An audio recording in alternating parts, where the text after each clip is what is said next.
Salut, salut, c'est GL Kago. Alors, je viens juste vous parler un tout petit peu avant donc la vidéo parce que vous ne me verrez pas dedans. Non, non, pas de moi cette fois dans la vidéo. Juste vous parler du format Raconte-moi Goldorak. C'est un format que j'ai vraiment voulu créer pour mettre à l'honneur, on va dire, les personnes professionnelles ou non qui travaillent avec Goldorak comme support. Hein. Et là, pour cette première vidéo, j'ai eu la chance vraiment la chance de faire l'interview de la team Récréa 3, donc qui va nous sortir le 2 juin une BD parodique de Goldorak. Voilà, je vous laisse avec la vidéo. J'espère que ce nouveau format vous plaira et bien entendu que vous irez acheter cette BD que moi j'ai eu la chance de lire en avant-première et qui est vraiment, vraiment, vraiment sympathique. J'oubliais, n'hésitez pas à la partager, à la liker et à la commenter bien entendu. Allez, bonne vidéo. Raconte-moi Goldorak. Raconte-moi Goldorak.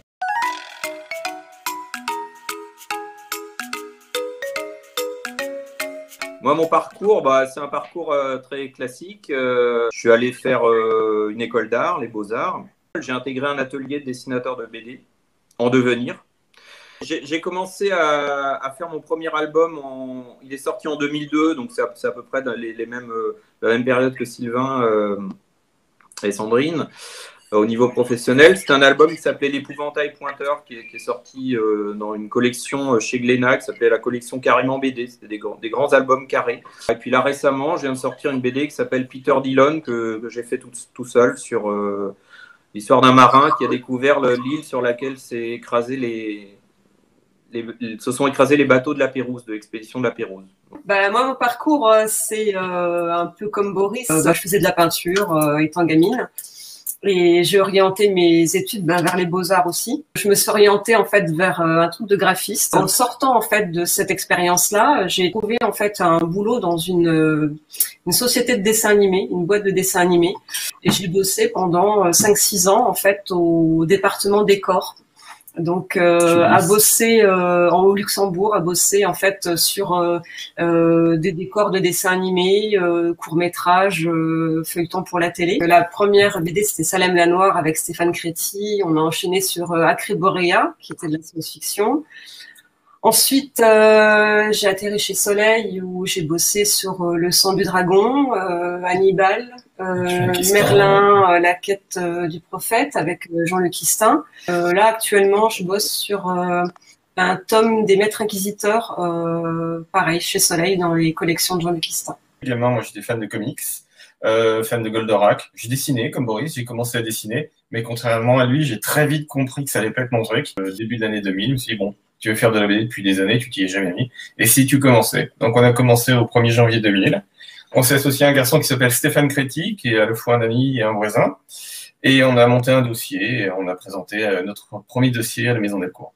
J'ai travaillé sur un Sherlock Holmes matinée de fantastique dans la collection 1800, sur une vingtaine de bouquins pour ce qui est de cet univers. Et après, je suis retourné, j'ai continué parce que j'en faisais en parallèle. Je suis retourné vers la fantasy essentiellement sur les Inquisiteurs, sur des participations à l'univers des Terres d'Aran comme Orques et Gobelins.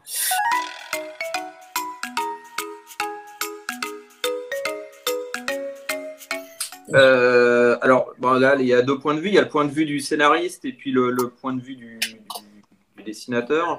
Alors, quand Sylvain m'a proposé ça, il y a un paquet d'années maintenant, ça commence à faire, j'ai tout de suite dit oui. Je n'ai même pas réfléchi, j'ai même pas pensé qu'est-ce qu'il a derrière la tête, qu'est-ce qu'il veut faire avec ça.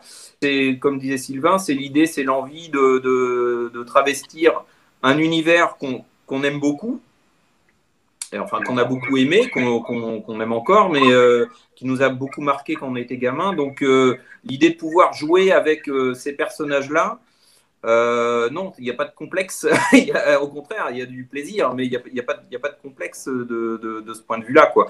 Et si tu parles du point de vue, est-ce que vont penser, comme tu dis, les fans, les aficionados, les gardiens du temple et tout ça, moi, je m'en tape complètement. Ça me... Quand on a commencé ce projet, ou quand j'ai commencé à y penser, je me suis pas replongé dans tous les épisodes de Goldorak pour actualiser mon souvenir du dessin animé. Je me suis dit, ça m'a imprimé étant gamin, il me reste une multitude de choses dans la tête, et je vais partir de ça, parce que ça, c'est la matière précieuse, ça, c'est la matière forte, et on va partir sur ça. Bon, En gros, qu'est-ce qui t'en reste? Qu'est-ce que tu as envie de faire avec ça? Qu'est-ce qu'il t'est naturel de faire avec ça? Moi, ça m'était naturel d'écrire des gags, voilà. Et ça m'est naturel depuis très longtemps. Ça fait très très très longtemps que je pense à cette idée-là, et je suis encore aujourd'hui très surpris que ça n'ait pas été fait avant.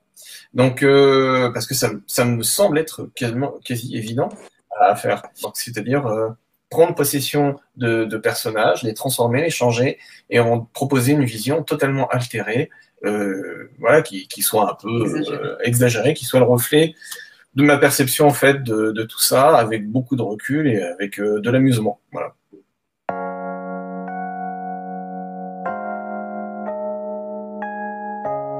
On est dans la parodie. Donc dans la parodie, t'as pas la question à te poser en fait. On n'est pas, on a des contraintes, on a des obligations, on doit respecter certaines choses par rapport au fait que si on fait de la parodie, on doit faire de l'humour et que ce soit clairement identifiable comme étant de l'humour. On ne doit pas avoir de volonté de nuire en fait à l'œuvre, aux auteurs dans ce que l'on fait. Et on ne doit surtout pas confondre notre travail avec l'original, mais ça va être dur. Donc voilà. Et on a des contraintes qui sont des contraintes légales à lesquelles on doit souscrire pour être dans la possibilité, mais il y a une exception en fait au droit d'auteur quand tu es dans la parodie. Voilà.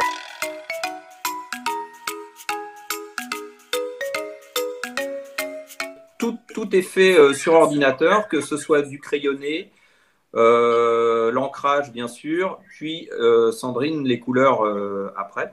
Je bosse en numérique sur Cintiq. Là, je travaille sur Photoshop parce que c'est aussi par habitude. Il y a beaucoup d'autres logiciels qui sont dispo pour la colorisation. Mais on va dire que j'ai mes habitudes et voilà. Donc, je récupère le dessin de Boris et puis ensuite j'attaque direct à la couleur.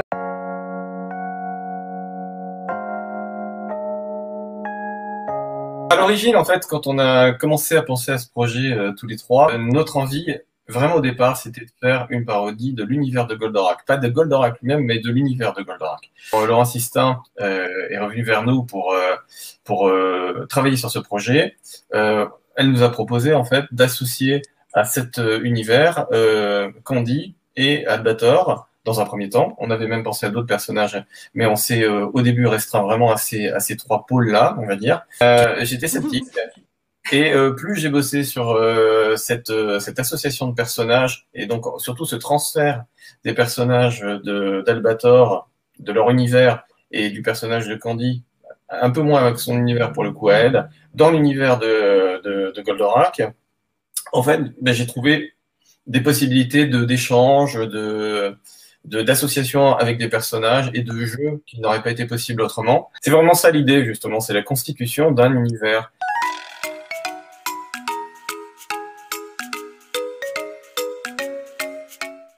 Ah ben on est dedans. Oui. Oui, on y travaille.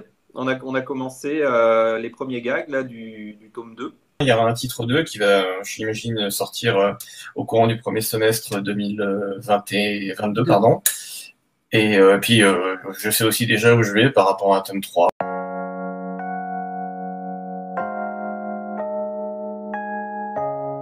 Vous serez amené à voir un personnage. Alors, son nom, je vous le donne pas forcément. Enfin, si je peux vous le donner. Ça sera le Capitaine Flambe.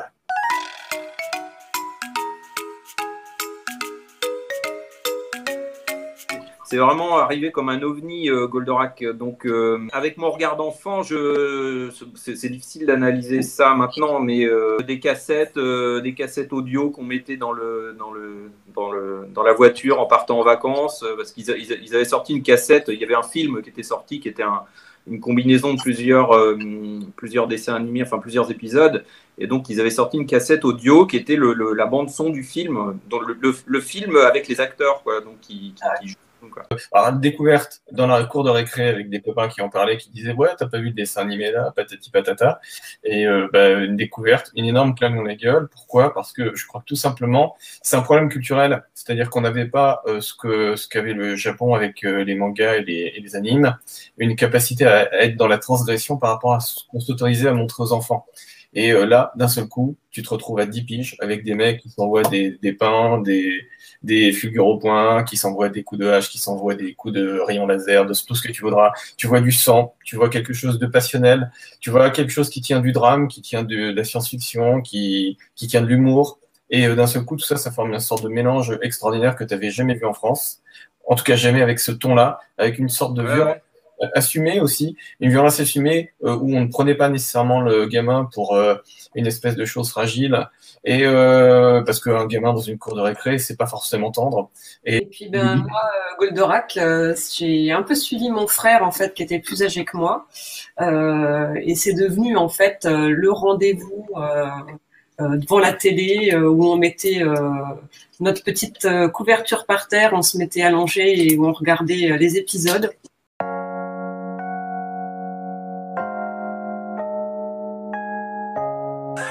Actarus. Ouais, moi j'ai été assez sensible aussi au personnage d'Actarus. Pas le choix en fait. Degré de force, t'es Actarus.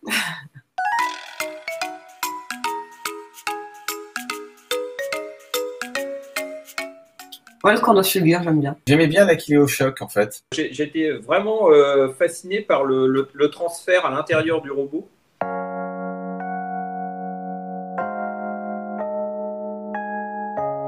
Pour moi, le moment qui m'a le plus marqué, en dehors de la découverte, mais je suis un foutu de te dire quel épisode c'était la dualité entre Minas et Minos dans le dernier épisode ou l'avant-dernier épisode, où en fait Minos est obligé de tuer Minas, et il y a quelque chose là-dedans en termes de concept par rapport là encore à un gamin qui est assez puissant et qui est assez difficile à décrire.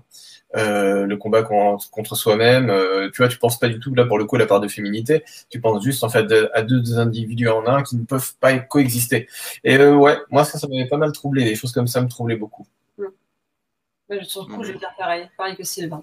Il y a un passage dans un épisode où il décide d'infiltrer l'école de Mizar.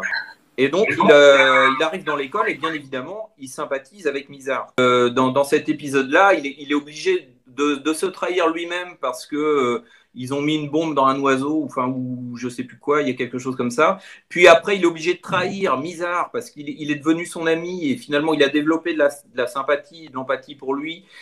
Et au bout d'un moment, il le capture et il est obligé de le tuer. On lui donne l'ordre de le tuer. Donc en fait, le méchant dans cette histoire-là, il est vraiment... il est vraiment pris entre plusieurs sentiments.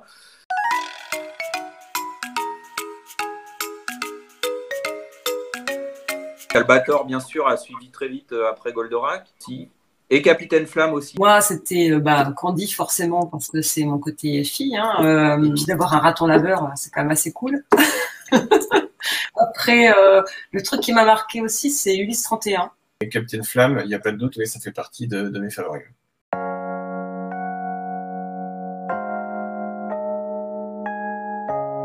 Ta question, elle est bonne parce que généralement, quand tu es auteur de BD ou quand tu es raconteur d'histoire, plus généralement, tu t'imagines, tu te fais ton trip à toi. Voilà.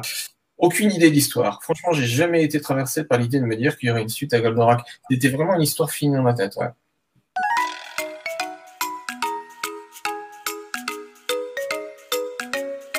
Le mot de la fin, c'est le t-shirt de la fin. T-shirt de la fin. Non, bah écoute, que dire? On s'est amusé. C'est un projet qu'on porte depuis très très longtemps, qui s'est concrétisé sur les. En fait, on a beaucoup de points communs avec la Team Kana. Ça fait longtemps qu'ils pensent à leur projet. Ils ont commencé, je crois, aussi autour des années de 2018. Et ça se concrétise maintenant pour nous. Ça se concrétise bientôt pour eux. Moi, je trouve fantastique que des gens qui font le métier que nous faisons puissent projeter des choses qui les ont comment dire, habités, qui les habitent encore, qui les ont motivés, qui les ont peut-être en partie amenés à faire ce métier, et que du gosse de 10 ans qu'on est à l'adulte de 50 piges qu'on est devenu, qu'on puisse encore avoir cette fraîcheur et se projeter vers ces choses-là. Donc tout ce que j'espère, c'est que de l'amusement qu'on aura eu à faire cette BD-là, il se communiquera aux lecteurs et qu'ils prendront le même plaisir que nous à la faire, cette BD. C'est une belle aventure que je suis super content d'avoir menée très content avec Boris et avec Sandrine, hein, qu'on ait mené en trio et qu'on vive comme on le vit, c'est-à-dire comme une espèce d'aventure qui fait la jonction avec les gamins qu'on était, tout simplement. Bon, je crois que tout est dit. Moi, je voulais juste, en fait, je sais pas si tu le passeras, mais juste remercier en fait Laurent Sistin, qui est la directrice de collection de Soleil Pop, la collection dans laquelle en fait on va sortir le bouquin, et puis aussi remercier Damien Kirzozek, qui est en fait la personne qui s'occupe de notre com sur Facebook, sur la page Cornofulgure et Plein de Nitron. Voilà, parce qu'il fait un boulot de dingue, il s'investit et voilà, c'est juste un gros merci à lui. Un gros merci, c'est un ami et il fait un boulot de fou et voilà, on le remercie beaucoup, beaucoup. Vivement le 2 juin et allez acheter Récréa 3. Oh, voilà. Elle fait du service commercial, c'est beau ça. Et n'oubliez pas, plus d'abonnés, c'est plus d'impact.